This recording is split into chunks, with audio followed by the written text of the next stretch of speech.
Swarnandhra document ను ఆవిష్కరించిన ముఖ్యమంత్రి చంద్రబాబు, ముఖ్య అతిథులుగా ఉప ముఖ్యమంత్రి లోకేష్.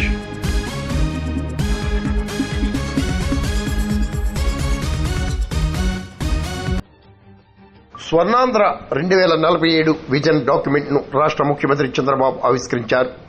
10 సూత్రాలు ఒక విజన్ పేరిట డాక్యుమెంట్ రూపకల్పన జరిగింది.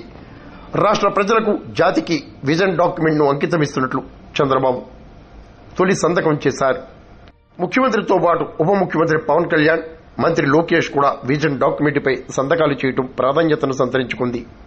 విజయవాడ మున్సిపల్ స్టేడియంలో విజన్ డాక్యుమెంట్ ఆవిష్కరణ వేడుక కోలాహలంగా నిర్వహించారు. ప్రగతి కోసం చేస్తున్నటువంటి ఈ విజన్ మనందరం నిజంగా అదృష్టవంతులుగా భావించాలి.